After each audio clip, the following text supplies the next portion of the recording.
from Hen Booslog. We need to investigate everybody who worked on Call of Duty Black Ops 2. Because somebody who was in that room is a time traveler, and I am sure of that. If I were to tell you 13 years ago a game developer would predict the future, you'd probably call me crazy, right?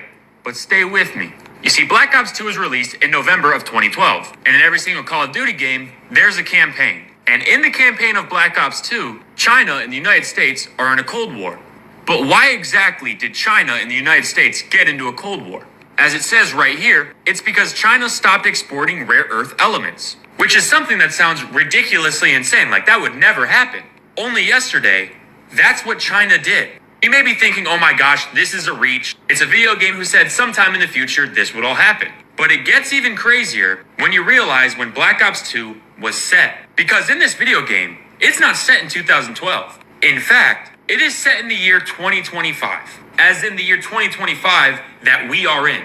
Meaning that 13 years ago, the game development team that was building Black Ops 2 accurately predicted all of this down to the exact year that this is happening. This has absolutely nothing to do with time traveling and everything to do with predictive programming. Video games are no different than movies, TV shows like The Simpsons, music videos, even sports, when it comes to the so-called powers that be telling us what they're about to do ahead of time. When it comes to sports, these halftime shows, these commercials, they are filled with nothing but predictive programming and subliminal messages.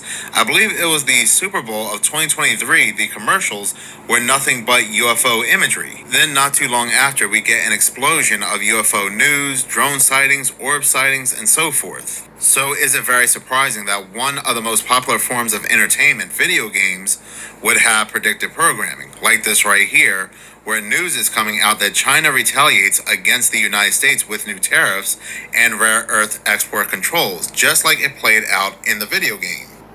Just 30 seconds in the shower can change everything. A simple little secret, small enough to fit in the palm of...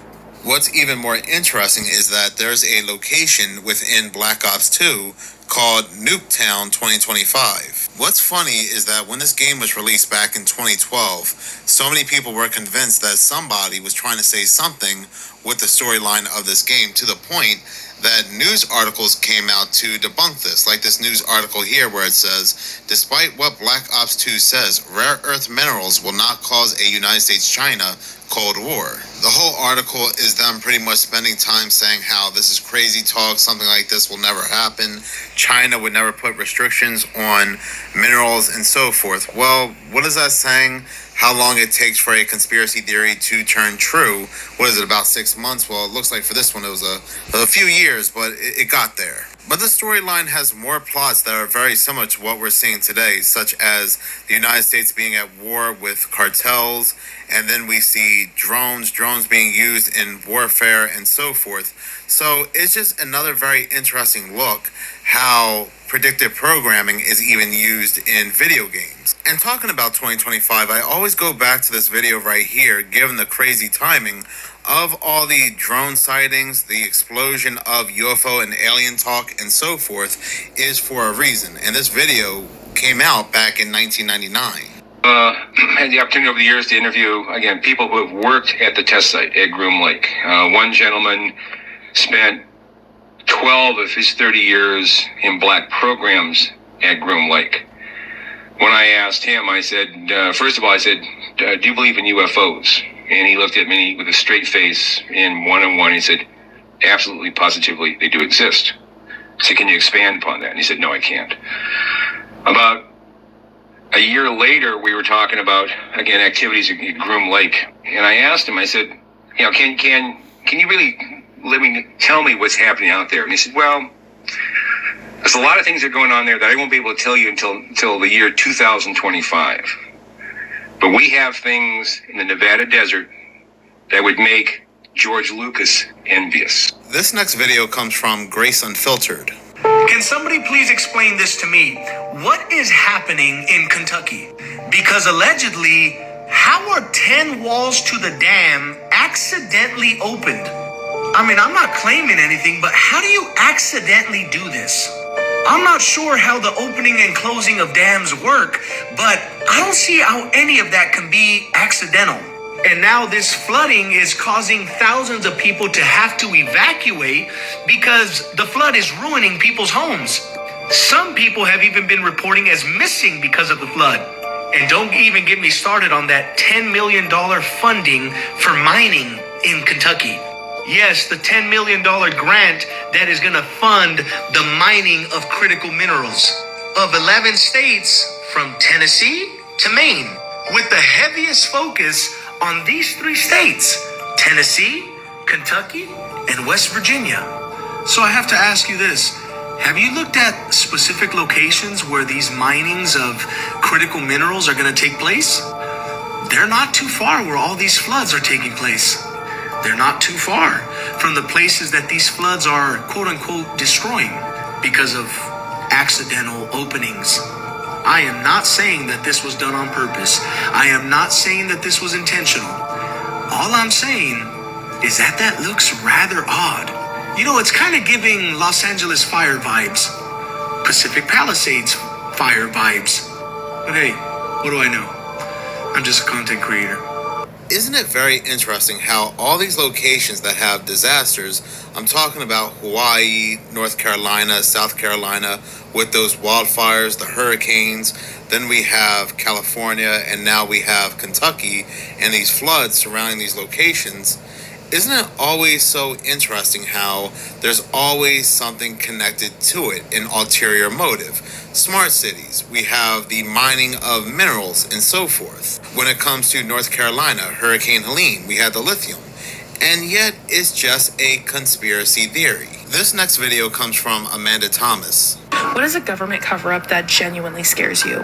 Project Sunshine was started in 1953, and it was created to study the effects of nuclear fallout on the human body. In particular, they were trying to research the radioactive isotope strontium-90, which I probably said that wrong. But this was thought to have the most serious ill effects on the human body, and scientists wanted to study it more. They decided that the best way to study the effects was to study on human bodies, like people who had passed on their bodies. But in particular, they wanted younger children because their bones were more porous and able to take more of this stuff in, from what I understand. But on January 18th of 1955, Dr. Willard Libby said that there was insufficient data because they were not able to get the bodies that they needed. In fact, he was even quoted saying that there was insufficient data and that he didn't know how to get his hands on these bodies. So he said, if anyone knows how to do a good job of body snatching, they will be serving their country. This would lead to over 1,500 samples to be gathered. Only 500 of them were used, but it would later come out that they had got these bodies in some seriously messed up ways. Many of these young bodies were taken from families in Europe and Australia and the United States without their parents' consent. One British mother came forward and said that she had lost her baby during childbirth, and doctors told her that she could not dress her own baby because it turns out that they had removed this baby's legs and shipped them over to the United States to be studied. So she was not able to dress her baby so that she wouldn't find out what they had done.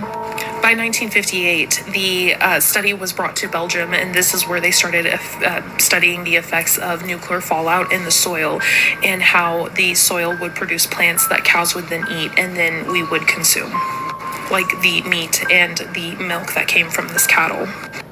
Watch what castor oil does to your liver. Even though it sounds like one of those old-timey kind of remedies, Like the meat and the milk that came from this cattle. But regardless, these children were taken from these families without their consent, and this was a huge government cover-up for a long time. So what are your thoughts on this? Let me know down in the comments and follow for more creepy things. There are quite a few cover-ups, quite a few government experiments that were not made to the public that do terrify me. Even things that are well known, like MK Ultra, Project Monarch. But what about things that were not cover-ups, things that were allowed to happen and told to the public that this was going to happen? I'm talking about projects like the Kentler Project, a project which was allowed by the German government that allowed homeless children to be placed in the care of men who abused children in very horrific ways. Why was this allowed? Because the German government at that time, and